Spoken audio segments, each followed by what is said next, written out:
Kami awalnya nggak punya apa-apa, kami jangan menolak perubahan yang baik di dunia sekarang digital ini. Akhirnya dengan dunia digital, saya nggak ngerti itu gaji saya awalnya di luar perspektif saya sampai sebulan bisa entah kadang 50, kadang lebih dari itu.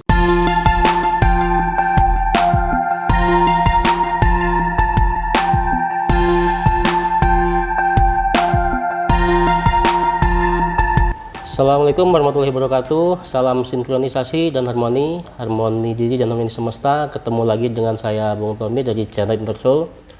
Pada kesempatan kali ini kami kedatangan seorang sosok inspiratif, Kang Lintas. Ya. Sehat, Kang? Alhamdulillah sehat. Alhamdulillah. Sehat, yang penting sehat.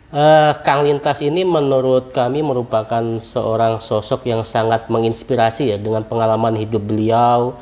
Dari awal beliau menjalani kehidupan yang susah, kemudian sampai dengan sekarang bisa menjadi orang yang sukses dan menjadi inspirasi serta panutan bagi kawan-kawan di komunitasnya dan kawan-kawan di lingkungannya juga. Nah, boleh cerita sedikit Kang Lintas, kesibukannya ngapain aja nih, Kang? Ya, kesibukannya apa ya, sama teman-teman ngobrol, silaturahmi, akhirnya sampai ke Lampung ini, ketemu dengan teman-teman di Lampung gitu kan. Ya, pada intinya seperti itu sih, Mas. Terus ya sekalian itu kita manfaatin waktu kita luang, sekaligus kita silaturahmi. Itu kan ada jarak. Pas ada jarak ini kadang-kadang kita bikin konten untuk perjalanan, terus kadang-kadang kita istirahat makan dengan teman-teman, dengan keluarga ini, kita bikin konten makan gitu. Jadi untuk apa, channel kami channel bebas tentang kehidupan sih. Maksudnya tentang kehidupan. Awalnya boomingnya YouTube itu kan kita ngikutin dari awal, terus kebetulan channel itu nggak sempat kegarap itu kan baru-baru kali ini aja dengan anak dan teman-teman semuanya. Akhirnya ya nggak tahu juga saya pas kita bikin channel itu kan dulu sempat rame-ramenya ikan cupang.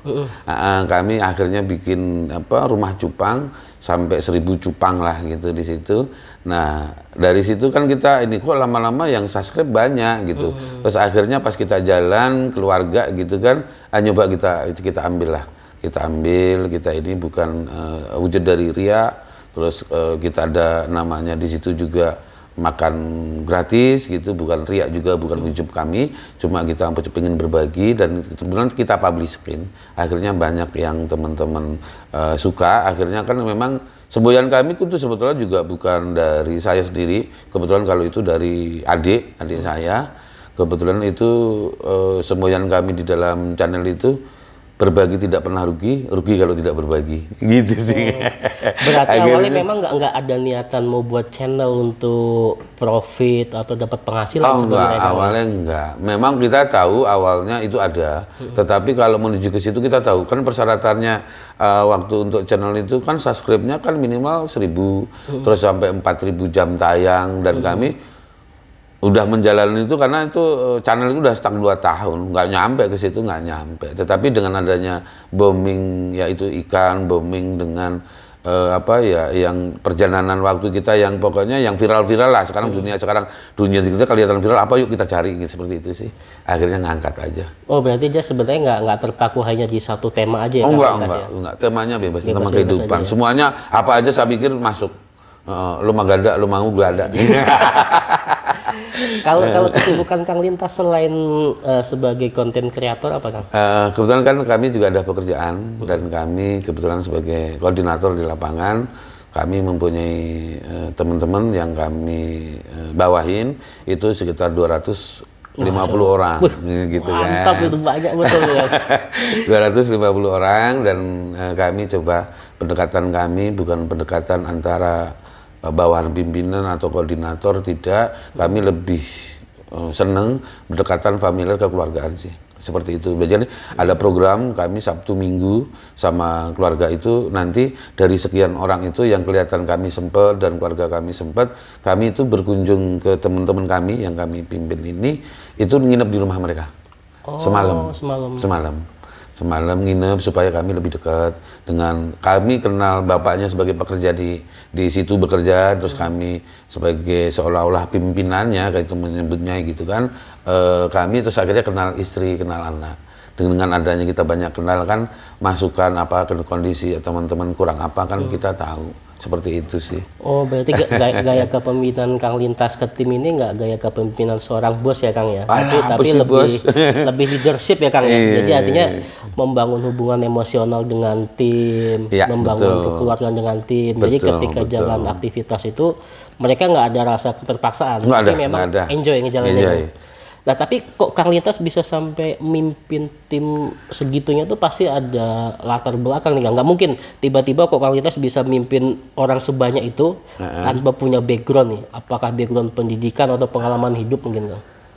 Banyak kan saya sama teman-teman itu pengalaman hidup kali ya. Hidup kami itu kebetulan kan kalau kami bercerita, kami dari keluarga petani, bapak saya almarhum tukang cukur, yang sehari-hari tukang cukur itu di bawah pohon. Itu penghasilan beliau nggak nentu, ibu saya seorang buruh tani juga, tapi alhamdulillah bapak ibu kami itu dikasih rezeki dengan jumlah anak itu 9 orang. Banyak rezeki ya. Itu mengalir masih di zaman dulu, banyak anak banyak rezeki mungkin. Terus yang kedua, kami dari 9 bersaudara ini laki-lakinya 2, saya dengan kakak bontot itu Mas Umar, dan kami akhirnya saking banyaknya keluarga, terus kebutuhan hidup kali semakin banyak gitu, bapak cuma tukang cukur, ibu cuma ini. Tapi ya kami anak-anak kan kadang-kadang nggak ngerti cari hidup itu seperti apa, nyari makan seperti apa. Pokoknya dulu kan nuntut, pokoknya kami harus sekolah. Entah ibu cari pinjaman ke sana kemari, entah gimana. Saya SMA itu hampir putus. Saya baru kelas 1 karena terus kalau biasa kalau mau ujian itu di sekolah kan diminta untuk lunas apa-apa kami ya. Akhirnya datanglah teman sahabat saya, Mbak Retno Muktiati, sekarang sebagai keluarga kami, ya kakak ya adik saya gitu kan. Dari keluarga itu datang Pak Rohmat almarhum dengan Ibu Suhaimi Rohmat, kami dibawa ke Jakarta. Kami dibawa ke Jakarta, terus kami disekolahkan, kami dibinalah oleh mereka. Ya kerjaan kami yang bantu kerjaan rumah tangga gitu. Jadi sampai akhirnya kami kan harus kerja. Kami juga nggak mau ngasih beban beliau terus. Kami setelah SMA kami coba kerja. Akhirnya dalam pekerjaan itu karena bimbingan beliau juga mengakar dalam tubuh. Jadi orang tua itu ada 2. Saya itu orang tua yang membesarkan diri saya dan orang tua kandung. Kalau ditanya cinta mana, saya dua-duanya cinta. Cuma jarak kalau kami di Jakarta cinta 100% dengan ibu yang ada di Jakarta, karena deket. Tetapi kalau deket di ibu sana, ibu kandung dong pasti tidak akan lupa. Tapi doa kami untuk orang tua saya dua-duanya. Allah Maha tahu kalau kami doakan, nggak ada orang tua itu dalam agama Islam itu doanya 2. Allah mau pilih ya untuk ibu kandung dan bapak kandung saya. Tapi ya Allah pasti Allah tahu. Kalau saya doain untuk mereka. Yang paling membekas nih Kang Lintas dari pendidikan tadi kan Kang Lintas dibawa ke Jakarta nih, pasti ketika tadi kalau cerita Kang Lintas kan ngebantu dari rumah tangganya dan lainnya, tapi kan pasti ada gaya beliau mimpin atau ngajarin Kang Lintas, mungkin niatnya juga beliau nggak niat yang ngajarin secara langsung ya, tapi itu kan pasti membekas di hati Kang Lintas sampai akhirnya punya motivasi dan semangat hidup yang tinggi. Itu boleh cerita nggak Kang? Boleh. Bapak yang saya ikutin dengan teman saya ini tidak membedakan orang ini anak asli atau bukan, tetapi karena beliau waktu itu kan jabat kepala wilayah di Kalimantan Tengah, ya di Kanwil Depen, Kalimantan Tengah. Jadi gaya beliau, cara mimpin terus pendekatan ke anak-anak itu seolah-olah kebapaan banget, kalau ibu itu keibuan banget. Terus dia nggak membedakan yang kandung ada apapun diceritakan, cara orang begini dekatin dengan kita aja dengan rasa hati ikhlas gitu, akhirnya membekas ke diri kami. Terus akhirnya pas dunia kerja pun kami juga sama teman-teman ya siapa sih saya, makanya saya kalau yang diajarkan beliau yang penting pegang adab. Sopan santun kita sebagai manusia, kita kan yang tua itu kan lebih dihormati. Terus yang kedua dengan siapapun ya walaupun itu muda, tatkala dia benar ya lu salah, kamu harus ngalah. Tapi tatkala kamu benar, beliau itu kan juga orang yang disiplin sampai manapun terus maju. nanti kalau ada apa-apa Bapak dukung. Kalau toh kita benar. Tapi kalau salah, beliau yang ngomongin terus tapi dengan kata kasar enggak. Tapi dengan lemah lembut beliau, kami terngiang-ngiang di situ. Sama orang tua kami juga sama. Kalau bapak saya itu almarhum juga jarang ngomong. Cuma yang penting hidup itu pokoknya nek wong Jawa gitu kudu njawani. Segala sesuatu ada omongan, jangan diam diri. Terus yang kedua, welas asih ditanamkan. Karena kehidupan keluarga kami itu ya keluarga kayak gitu. Dan coba kalau kamu nggak diambil dari keluarga rahmat apa, kami nggak sampai ya sekolah setinggi ini. Kami harus kuliah juga, kami harus kerja juga. Dan dalam hidup saya cuma satu, Mas, saya dendam. Dendam dengan kehidupan ini, dendam dengan keluarga kami. Pokoknya saya waktu mau sekolah SMA itu susah. Akhirnya apa ya? Di detik itu juga kami kerja, saya cuma dendam keadaan adik saya. Nggak ada yang nggak kuliah. Alhamdulillah adik saya kelar kuliah semuanya. Sampai sarjana semuanya di Jogja, di manapun. Ya dendam kami harus sampaikan. Dan dikala orang tua saya masih hidup, kami nggak bisa bantu apa-apa. Ya kami punya gaji, kami serahkan ke mereka. Gitu kan. Akhirnya dapatlah kami bidadari yang baik, pendamping saya gitu kan, setuju dengan adanya itu. Ya udah, kalau kami kerja kan dapat gaji nih dari ini. Akhirnya selama dalam mau nikah tahun 2000 itu kami berjanji, "Ma, kalau selama ibu ada, bapak itu, tapi gaji saya buat mereka ya." Saya bilang, "Oh ya, nggak apa-apa istri saya." Nah, tetapi kan kita harus jalanin kehidupan nih. Jalanin kehidupan dan harus menyambung kehidupan ini. Kami akhirnya karena gaji untuk orang tua. Akhirnya apa? Ya saya akhirnya cari, selain kerja, pulang kerja itu kami masih kuliah. Terus habis kuliah itu kadang-kadang saya harus nyari kerjaan lain yang benerin komputer. Waktu itu kan komputer masih Pentium 2. Saya masuk itu Pentium 2.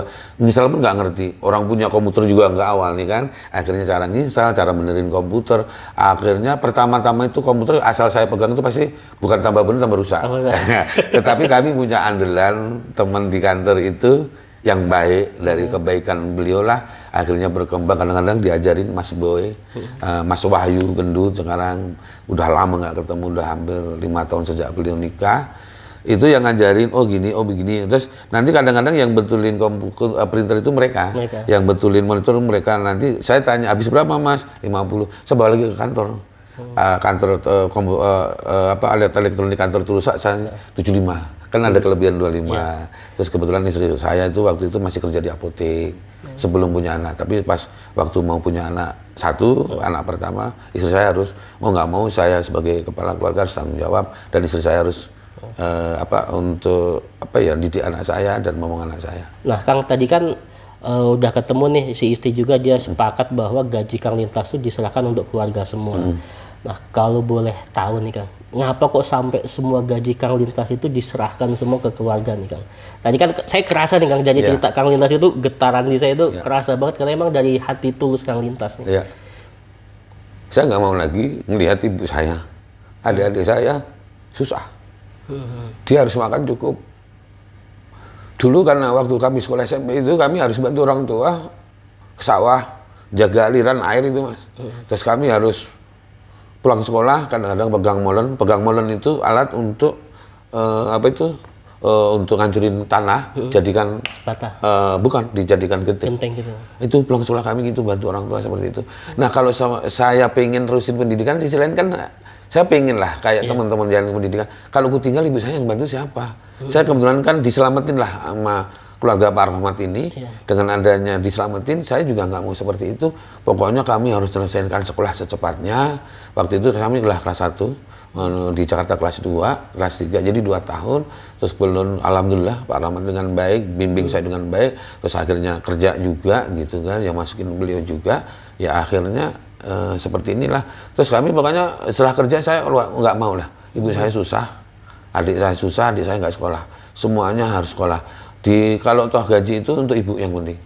Ibu untuk makan sama adik-adik. Kan adik-adik saya masih di rumah, masih ada SMP, ada SD, masih banyak. Terus bapak juga ada, saya nggak mau seperti itu. Tetapi yakin saya udah cita-cita kayak gitu kan, karena pas kami nikah ini istri saya masih kerja di apotek, ya kan. Terus kami insya Allah bisa makan. Karena ya itu tadi saya alhamdulillah bersyukur dikenalkan dengan istri saya yang sekarang, dikasih jodoh istri saya yang sekarang yang luar biasa. Makanya saya bilang bidadari saya tuh benar-benar karena dukung istri saya. Gaji untuk makan apa? Kita kan awalnya berdua, ya mie pun cukup sehari satu, atau pas kami kerja di kantor itu kadang-kadang juga. Akhirnya untuk ngirit apa kita puasa Senin Kemis berdua. Jadi awal dia puasa Senin Kemis ya. Dan akhirnya kita jalin sebulan agak berat, kedua, ketiga, tapi akhirnya karena kepercayaan kami, agama kami, kalau kita ke orang tua ikhlas, insya Allah gantinya ada aja dan rezeki dari semua penjuru. Gitu. Berarti tadi dendamnya Kang Lintas dengan kehidupan itu sebenarnya bukan dendam dalam artian yang negatif. Bukan ya. dendam, tapi enggak dendam pokoknya. Kang Lintas ini sebenarnya ingin membawa kehidupan keluarga itu jadi lebih baik lebih lagi. Lebih baik. Makanya sampai mau hijrah juga dan gaji diserahkan semua untuk keluarga Kang Lintas. Iya. Inspiratif banget kawan-kawan internasional. Nah, selanjutnya nih Kang, kita pengen tahu menurut persepsi Kang Lintas, spiritualitas itu apa Kang? Kalau spiritual kami dilahirkan dari keluarga Muslim. Pesan orang tua saya sebelum meninggal, ibu saya juga pesan selalu ingat jalankan sholat 5 waktu. Terus kami dalam perjalanan hidup tuh ya tidak ada sebatas sholat. Istri saya kan awalnya juga nggak jilbaban, saya juga nggak pecian. Bukan kami sombong-sombong sok suci, tidak. Istri saya harusnya ya namanya udah keluarga harus pakai jilbab lah, karena itu kan tuntunan agama juga dan itu perintah. Dan kalau saya kan tidak ada perintah sebenarnya pakai peci apa enggak.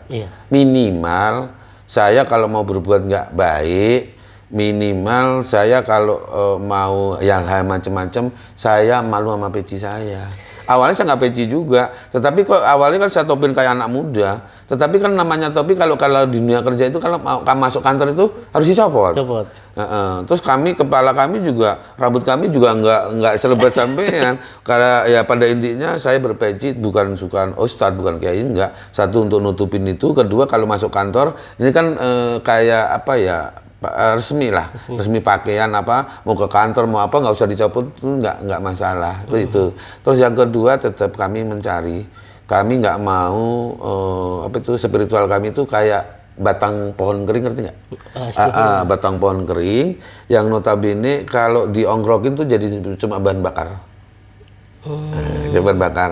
Dan kami bukan orang santri juga, istri saya itu tidak, tetapi akhirnya coba Mama ngumpulin teman-teman, bentuklah majelis yang minimal untuk ngajarin yang buta tentang agama, tentang huruf Arab. Akhirnya terbentuklah majelis di rumah kami. Tiap malam Selasa itu istri saya pengajian. Istri saya itu bukan juga ustadz ya, bukan. Kita juga manggil guru. Dengan nadanya sering banyak kumpul di rumah orang-orang agama, malah kami dapat tambahan keagamaan juga. Dengan adanya keluarga kami, anak-anak kami, tempat kami sebagai tempat majelis, anak-anak saya itu diajarin juga jaga nama keluarga, mau nggak mau ya harus yang cewek hijab, yang cowok itu apalagi dekat masjid nggak ke masjid, wong ibunya aja tempatnya tempat majelis.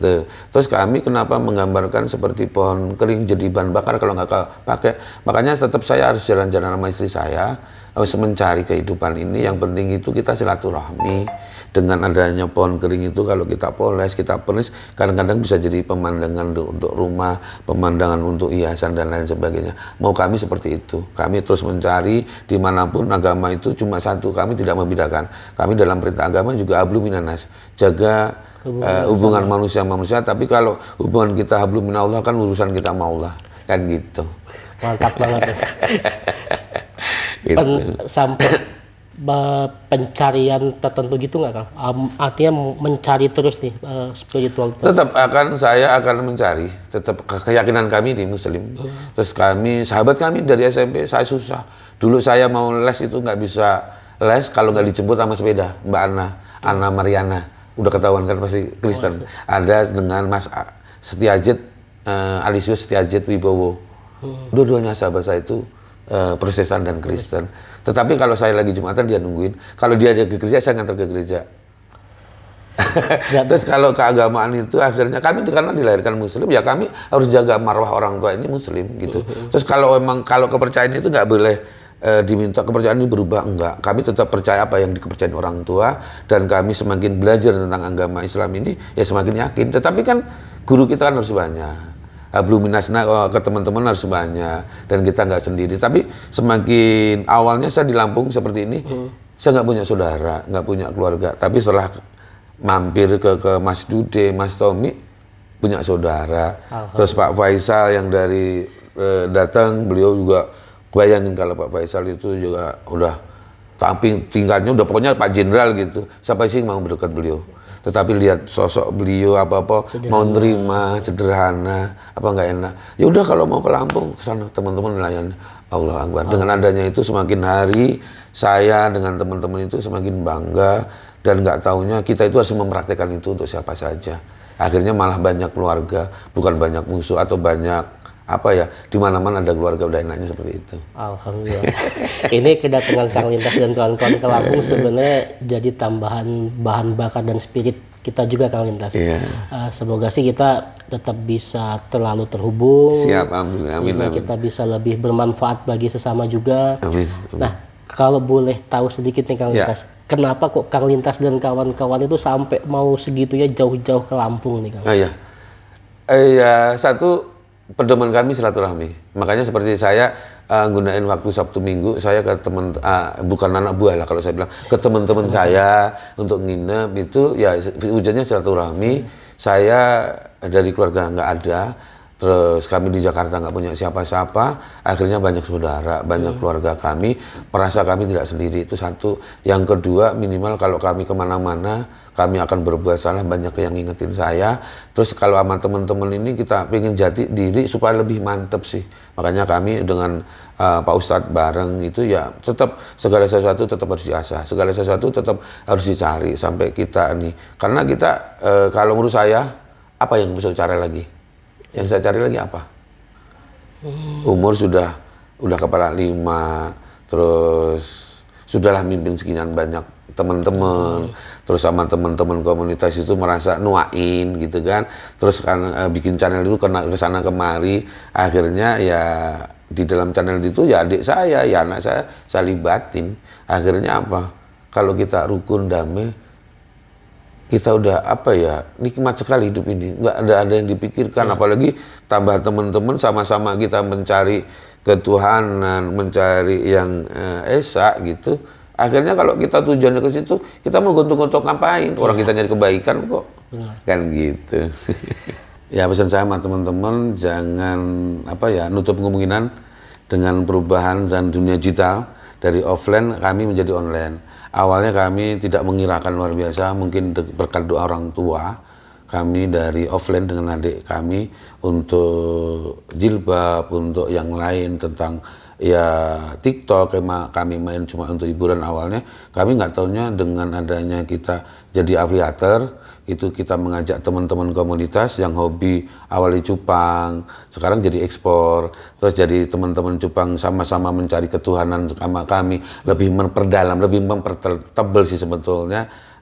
Awalnya teman-teman ini ketemu belum kerja, belum apa, akhirnya kita ajarin tentang afiliator, akhirnya menghasilkan. Itu rezeki bukan dari kami, cuma dari Allah, udah jalannya seperti itu. Terus dari teman-teman kami yang banyak tadi, 250 orang itu jadi bisa makan.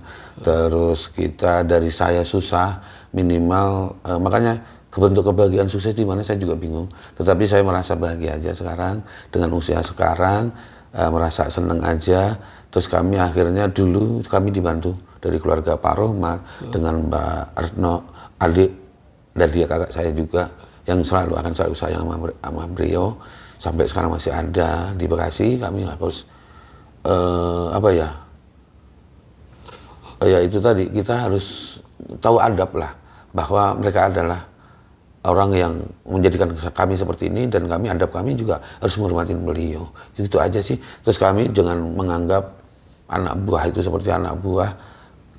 Kami berharap teman-teman ini menjadikan kami teman juga. Jangan lengah dalam dunia kerja walaupun kami nggak ada. Anggaplah itu punya sendiri, punya usaha dia sendiri, terus akhirnya merembat kemana-mana. ya bersyukurlah, itu aja sih. Terus kami gabung ke komunitas ini dengan menularkan kami rugi enggak, karena dunia itu uangnya bukan dari saya pribadi, kan dari online. Nah, dari jadi afiliator itu kita cuma duluan aja mencoba jadi afiliator, coba menjual online. Awalnya hijab itu offline, sama kami harus ngikutin bazar, ngikutin lain sebagainya. Allah itu ngasih jalan seperti itu. Makanya kuncinya Mas satu, yakin, deketin sama orang tua, lebih dekat lagi, insya Allah kita akan dipermudah hidup itu. Gitu aja sih. Alhamdulillah, makasih Kang Lintas sudah Sama-sama. mau ikut dan berkunjung ke Lampung, silaturahmi dengan kawan-kawan di Lampung, dan juga mau jadi tamu kita, narasumber kita pada sesi podcast kali ini. Semoga silaturahmi yang sudah kita jalin ini tetap bisa terjaga, dan insya Allah niatannya memang niatan lillahi ta'ala, sama-sama punya satu visi, satu misi, ingin mendekatkan diri kita kepada Sang Pencipta, ingin membangun hubungan yang lebih harmoni dengan sesama manusia dan lingkungan alam semesta juga. Dan insya Allah niatan baik kita itu bisa terrealisasi dan bisa terlaksana ketika kita punya sosok-sosok seperti seorang Kang Lintas dan punya pemikiran-pemikiran seperti Kang Lintas yang tidak melihat segala sesuatu itu berdasarkan perbedaan, tetapi berdasarkan satu visi dan misi yang sama, yaitu untuk kebersamaan dan kelangsungan hidup. Dan yang pasti pengalaman hidup beliau tadi sangat menginspirasi sekali. Saya sebagai moderator sangat terasa nih apa yang disampaikan oleh Kang Lintas tadi, sangat bergetar di hati, dan semoga ini juga dirasakan oleh kawan-kawan penonton setia Intersoul, sehingga apa yang kami sampaikan, apa yang kami bahas kali ini bisa menjadi lebih bermanfaat. Terima kasih Kang Lintas. Sama-sama. Cuma kami boleh tambahan pesan? Boleh, Kang. Untuk teman-teman yang orang tuanya masih ada, terutama orang tua ibu, bapak, sayangin mereka. Niscaya kehidupan susah apapun kita akan lebih enteng tatkala mereka berdoa untuk kita. Yakin doa kita belum seijabah orang tua kita. Semakin banyak pengalaman, semakin banyak kita ngabdi sama orang tua, berbakti sama orang tua, kesempatan itu kita gunakan mati-matinya, insya Allah. Ya, terima kasih. Salam sinkronisasi dan harmoni diri dan harmoni semesta. Wassalamualaikum warahmatullahi wabarakatuh.